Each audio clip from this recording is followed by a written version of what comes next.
ಮಾಲಿಕೆ 6. ಮಾಲಿಕೆ ವಿಶೇಷ ಸಕ್ರಿಯ ಲೇಖಕಿಯರು.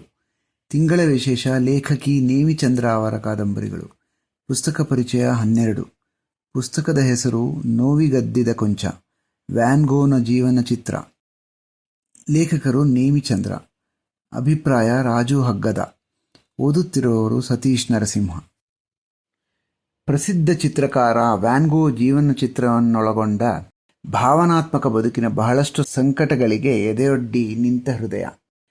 ಪ್ರೀತಿ ಸಿಗದೆ ಬಿಟ್ಟು ಹೋದ ಅವರ ಹೆಸರಿನಲ್ಲಿ ಇನ್ನಿಲ್ಲದಂತೆ ಅನವರತ ಕನವರಿಸಿದ ತನ್ನ ಭಾವನೆಗಳನ್ನೆಲ್ಲ ಕುಂಚದ ಮೂಲಕವೇ ವ್ಯಕ್ತಪಡಿಸಿದ ತಮ್ಮನ ಸಹಾಯದೊಂದಿಗೆ ಹೊಟ್ಟೆ ತುಂಬಿಸಿಕೊಂಡ ಚಿತ್ರಕಾರನ ಸಂಕಟದ ಬದುಕನ್ನು ಇಲ್ಲಿ ಕಾಣಬಹುದು.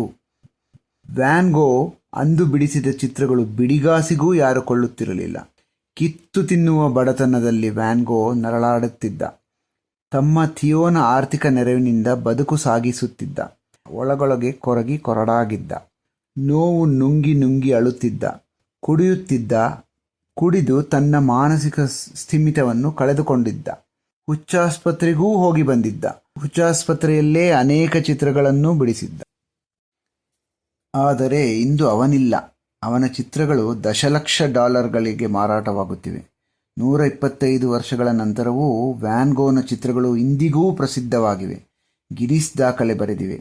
ಅದೇ ಚಿತ್ರಗಳು ಅಂದು ಅವನ ಬದುಕಿಗೆ ಕಪ್ಪು ಬಿಳುಪಿನ ಭಾವರಹಿತ ಬಣ್ಣದ ಚೆಲ್ಲಿದ ಹಾಳೆಗಳು ಮಾತ್ರವಾಗಿದ್ದವು. ವ್ಯಾನ್ ಗೋನ ಬದುಕು ಹೇಗೆಲ್ಲ ಸಂಕಟದ ಸರಪಳಿಗಳಿಂದ ಸುತ್ತುವರೆದಿತ್ತು, ನೋವುಗಳಿಂದ ಕೂಡಿತ್ತು ಎಂಬುದನ್ನು ತಿಳಿಯಬಹುದು. ತಮ್ಮ ಥಿಯೋನ ವಾತ್ಸಲ್ಯದಲ್ಲಿ, ಪ್ರೀತಿಯಲ್ಲೇ ವ್ಯಾನ್ ಗೋನ ಜೀವ ಅರಳುತ್ತಿತ್ತು.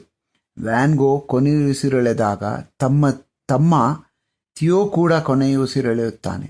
ಸಹೋದರತ್ವ, ಬಾಂಧವ್ಯದ ರಕ್ತ ಸಂಬಂಧದ ಪ್ರೀತಿಯಿಂದಲೇ ಅಣ್ಣ ಸತ್ತೊಡನೆ ತಮ್ಮನ ಉಸಿರು ನಿಂತಿತ್ತು. ತುಂಬಾ ಕಿರು ಪುಸ್ತಕವಾದರೂ ಭಾವನಾತ್ಮಕವಾಗಿ ತುಂಬಾ ಕಾಡಿದ ಹೊತ್ತಿಗೆ ವ್ಯಾನ್ ಗೋನ ಬದುಕಿನ ಕಥನ ಓದುವಾಗಲೆಲ್ಲ ಮನದೊಳಗೆ ವಿಚಿತ್ರ ಸಂಕಟ ಉಂಟಾಗಿದೆ. ಪ್ರತಿಪದಗಳು ಬದುಕಿನ ನೈಜ ದರ್ಶನ ಮಾಡಿಸುತ್ತವೆ. ನೋವಿಗದ್ದಿದ ಕುಂಚದ ರೂಪದಲ್ಲಿ ನೇಮಿಚಂದ್ರ ಅವರು ನೀಡಿರುವ ವ್ಯಾನ್ ಗೋನ ಬದುಕಿನ ಚಿತ್ರಣ ತುಂಬಾ ವಿಶಿಷ್ಟವಾಗಿದೆ. ಕಥೆಯಾಗಿರದೆ ಸ್ವತಃ ವ್ಯಾನ್ ಗೋ ನಮ್ಮೊಡನೆ ತನ್ನ ಸಂಕಷ್ಟಗಳನ್ನು ಹೇಳಿಕೊಳ್ಳುತ್ತಿರುವವನೇನೋ ಎನ್ನುವಂತೆ ಕನ್ನಡಕ್ಕೆ ಅನುವಾದಗೊಂಡಿದೆ. ಒಂದು ಒಳ್ಳೆ ಕೃತಿ. ಆಸಕ್ತರು ತಪ್ಪದೇ ಓದಿ. ಧನ್ಯವಾದಗಳು.